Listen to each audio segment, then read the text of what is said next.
18h06 et dans l'actualité encore, Fabienne Lemoyle, cette inquiétude et cette question, va-t-on vers des sanctions économiques de l'Union européenne contre la Turquie ? Toutes les options sont sur la table, c'est ce qu'a dit ce matin sur Europe 1 Clément Beaune, le secrétaire d'État aux affaires européennes, comme des sanctions dans certains secteurs économiques.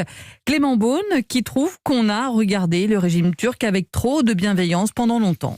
La France n'est pas seule face à la Turquie et on a fait changer le consensus européen sur ce sujet. Vous avez raison, pendant 10 ou 15 ans, on a pensé que la Turquie, c'était une sympathique démocratie chrétienne à l'orientale, avec une modernisation qui se ferait progressivement. Ça n'est pas cela. C'est un islamisme agressif, culturellement, géopolitiquement, dans tous les domaines.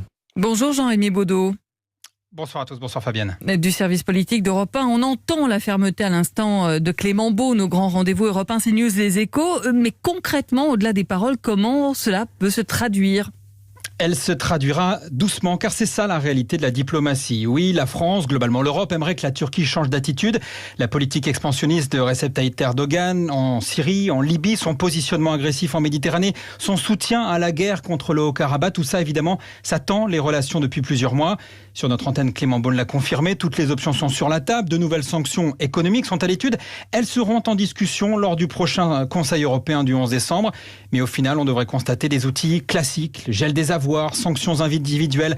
En réalité, l'Europe n'ira pas beaucoup plus loin. Les réticences, notamment allemandes, sont fortes, reconnaît un haut responsable français. Oui, l'Allemagne, pour des raisons historiques, a d'autres relations avec Ankara. Presque 3 millions de Turcs vivent outre-Rhin. Et récemment, des rumeurs faisaient état d'une volonté de la France d'annuler l'union douanière avec la Turquie. Une idée qui n'a aucune chance d'arriver. C'est lourd à décider et peu efficace à court terme, reconnaît à Paris le Quai d'Orsay.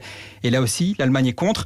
Le commerce avec la Turquie, c'est très important pour nous, avait dit la semaine dernière le ministre allemand de l'économie, très proche de Merkel, au nom de la présidence allemande. Alors faut-il parler de bienveillance à l'égard de la Turquie ?